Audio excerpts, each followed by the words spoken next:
Hey guys, this is Lee. So these are my Rhynchostylis gigantea that are in bloom. I actually had to look it up in the internet how people on YouTube pronounce the name of this orchid. Didn't want to mispronounce it. I've been growing these two orchids for about 2.5 years now. I looked it up.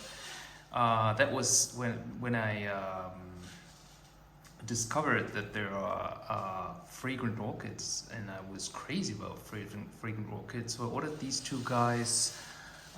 This is from France. It's the Rhynchostylis gigantea spots.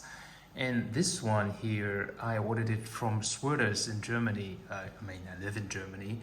It was sold as a Rhynchostylis gigantea pry, which is supposedly like this this purple. That's right, but it's more spotted. I guess it was mislabeled again, but whatever, don't mind.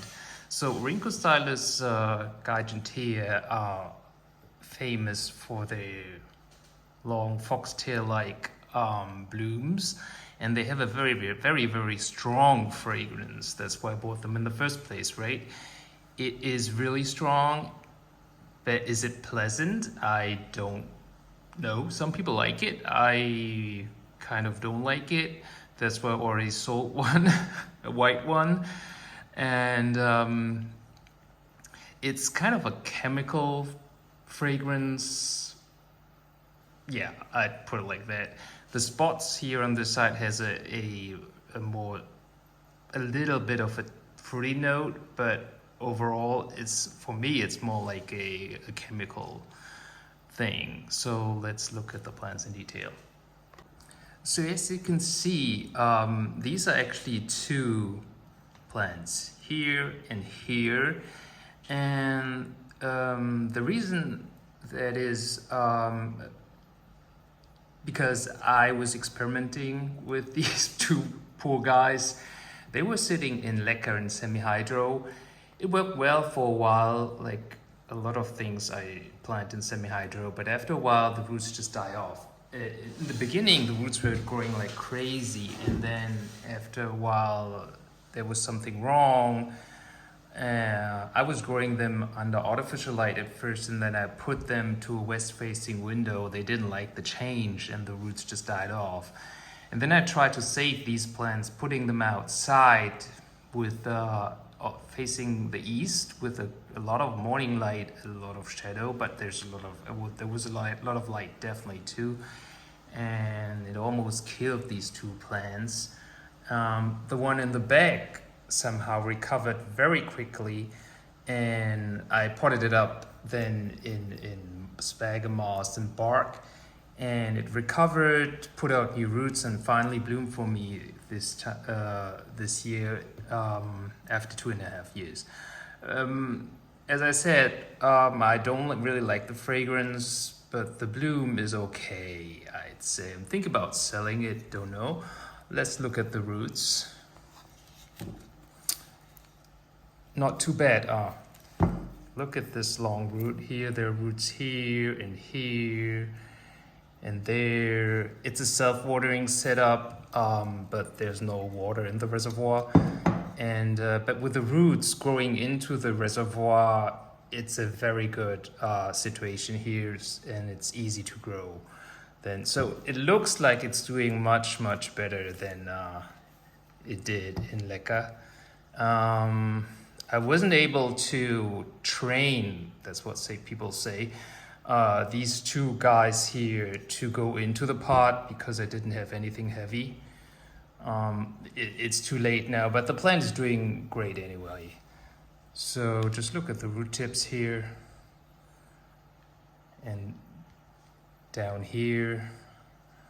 Yeah, I think she's happy. Now I can't get it into the pot anymore. Okay, this is the Rhynchostylis gigantea mislabeled. And then we have a much prettier plant.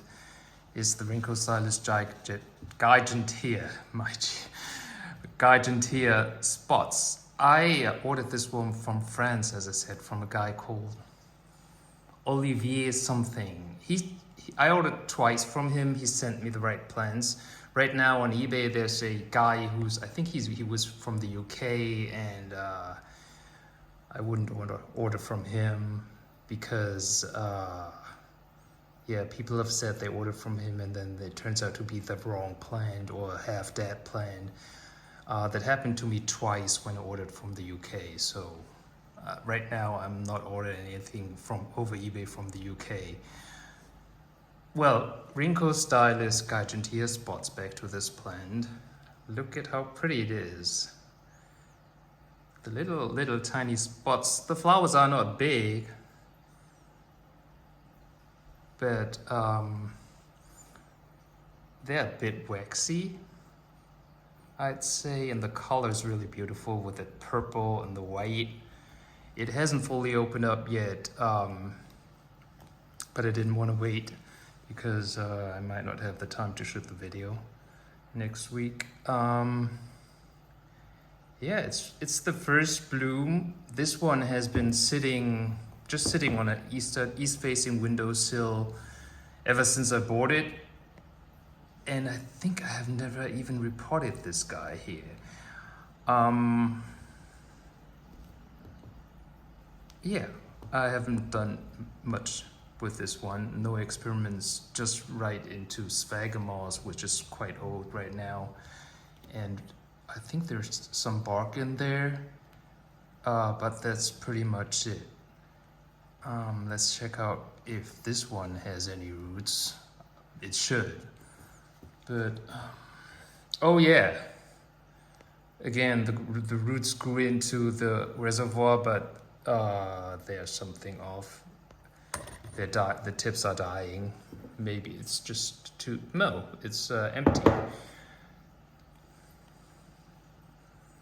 Yeah, but do I see any roots inside the pot?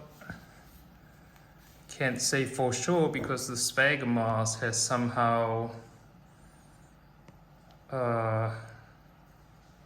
come to life again.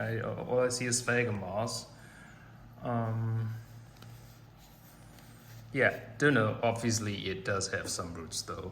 I use reverse osmosis water for both of them and feed them with TDS, I think about 150, because that's what my felts get.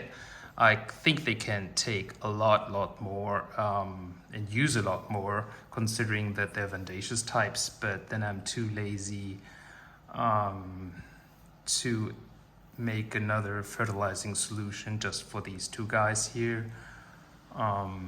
So that's all they get. And the bloom, yeah, maybe it's the first time it's blooming, so the bloom is not that abundant or very showy. But for now, I'm quite happy about that. And I'll just enjoy the bloom, not the fragrance. All right, bye-bye.